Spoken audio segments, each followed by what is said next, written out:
to hire decent cooks, to pay them the wage that they would deserve. All these things, it's just too much work. The lack of education has been attributed to, well, we have to pay our teachers more because we're not going to get indecent teachers. That's true too. So now we're just giving up everything for the test. Let's get that test out there, make sure they get the grades, and once they do, then we don't care if they remember that stuff. Also, I've always looked at the actual things we're learning. Is history important? Yes. Are you ever going to need history to get a decent job?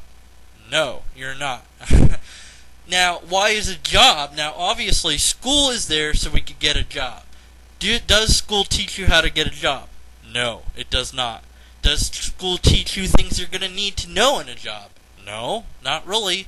So, how does school prepare you for a job? Even college, I would argue, doesn't really necessarily prepare you for that job. It just gives you a more well-rounded approach. They want you to learn math. They want you to learn all those things you did in high school at a higher level, a higher pace of learning. They want you to learn more things that you didn't know before. And does any of this really prepare you for a job? Medical field, for example, doctor is one of the longest schools. Why? They actually take and examine bodies. They actually go in there, do surgery, and practice. So they're learning practical applications for their job. Let's say a car mechanic. They actually work on an actual car to learn how to actually do it. Does every vocation do this? Cooks do it.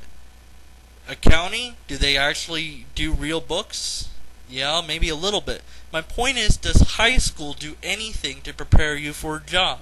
No. They teach you the basic stuff that you will need to basically survive, but they don't tell you how to balance a check, they don't tell you how to manage your money, they don't tell you anything of that nature.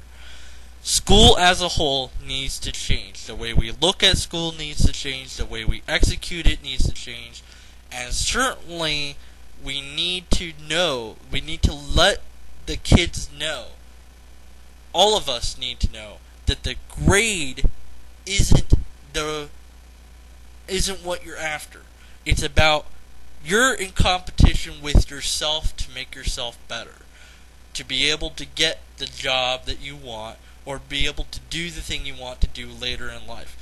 NumberNile is absolutely right. Getting a perfect score is nice, it's good for your college, but beyond that, it's not going to matter for the scope of everything.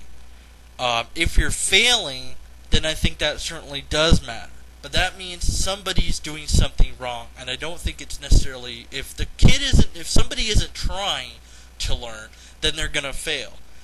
So, but why should they try to learn? We have to give a person a reason to succeed, beyond just, well, you get a job, you earn money, and then you get stuff. Well, NumberNile's right. Christianity and other religions say your stuff doesn't matter because when you're gone, that's it, your stuff is gone, and you really can't take it with you. Well, then a humble life is in order here.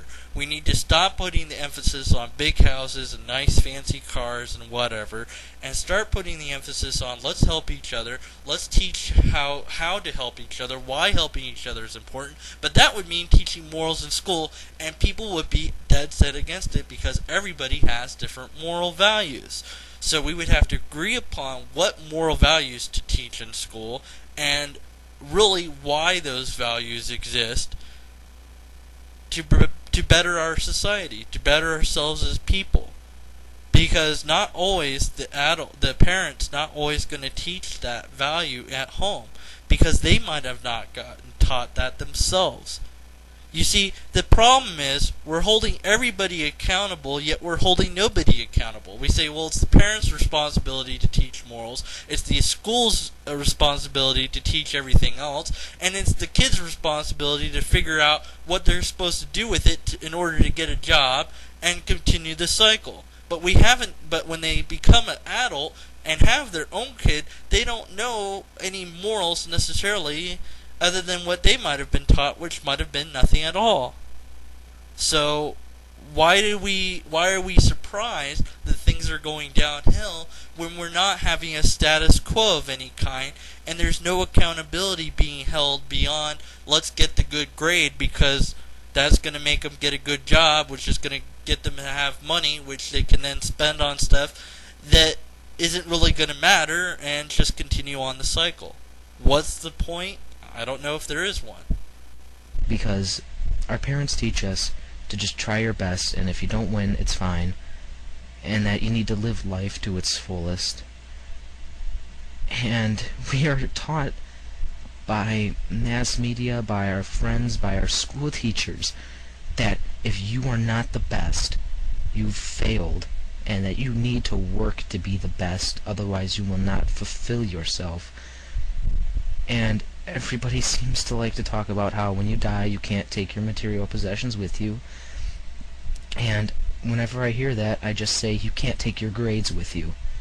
You know, you're gonna grow up, you're gonna get a desk job, and you're gonna push papers for the rest of your life. How fulfilling will that be?